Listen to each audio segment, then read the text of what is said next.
Bonjour à tous, bienvenue dans cette nouvelle vidéo d'Alcima Catalyseur Technologique.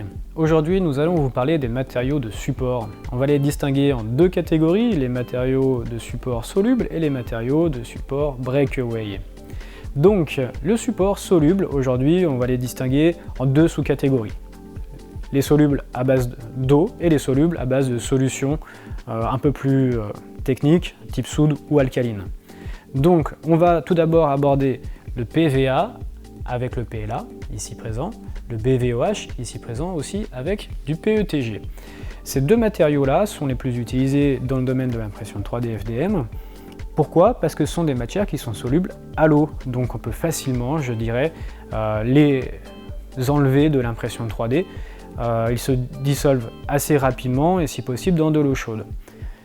On a en revanche une chose à faire attention, c'est que ce sont des matières qui sont très sujettes à la reprise d'humidité, il faut donc les conserver dans des sachets anti-humidité UV avec des petits sachets disséquants à l'intérieur. Ça, c'est le strict minimum. Idéalement, d'avoir des boîtiers qui permettent d'avoir une régulation hygrométrique, c'est l'idéal. Plus technique, on a les filaments de type VLX, SR110 ou autres qui sont plus utilisés dans les imprimantes 3D de type thermorégulé qui vont avoir une enceinte à 90 degrés et plus d'impression. Donc il faut avoir du matériau adapté, mais les solutions sur base, je dirais, aqueuse, les solutions solubles à l'eau, vont être difficiles à utiliser. Donc on a créé ces matières qui sont, eux, plus à utiliser avec des solutions alcalines ou soudes. Donc à faire très attention à leur utilisation, ce sont plus des matériaux très industriels. Dans les deux cas, ces matériaux solubles, il faut bien aussi envisager d'avoir un système de retraitement, car ce n'est pas pour autant qu'ils se fond, qu'ils se dissout dans un liquide qu'il disparaît.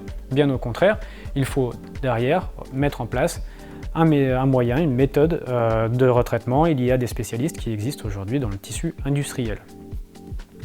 Le petit, je dirais, bonus astuce, c'est d'utiliser un bac à ultrasons avec le remous pour avoir, je dirais, une finition esthétique la plus optimum possible quand on enlève les supports. Parce que des fois, quand on laisse dans un bac tout simplement d'eau, on voit qu'il y a du support qui reste et qui fait des taches blanches. Avec un bac à ultrasons et remous, tout de suite, les choses sont beaucoup plus propres. Voilà pour les supports solubles. On peut parler maintenant des supports de type breakaway. Donc on a deux façons de le faire. Le breakaway, c'est soit on utilise la même matière d'impression, soit on utilise une matière proche, cousine, on va dire, de la matière avec laquelle on construit la pièce. Exemple, ici j'ai de l'ABS avec du HIPS. Ce sont deux produits styréniques qui ont, je dirais, une certaine correspondance chimique, qui vont donc s'accepter entre eux. Il y a une certaine miscibilité de la matière, mais ce n'est pas pour autant la même. Donc on va pouvoir imprimer des supports, je dirais, dans un environnement très proche, avec des réglages très proches de la matière d'impression.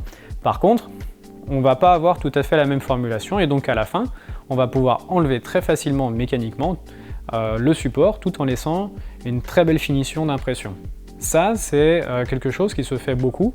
On a, au-delà de l'HIPS pour les impressions d'ABS ou de PETG, on va avoir le AMS 31F de chez Sabic, par exemple, pour toutes les impressions de type PEI ou autres matières en haute température. Le breakaway, on le trouve beaucoup aujourd'hui, c'est très utilisé. En alternative, il est aussi tout simplement possible d'utiliser la matière d'impression en support.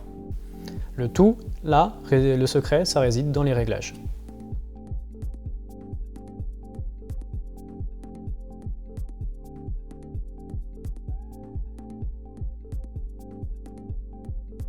Donc, pas mal de possibilités pour les matériaux de support. On a essayé de vous englober rapidement, je dirais, les principales possibilités qui existent actuellement sur le marché.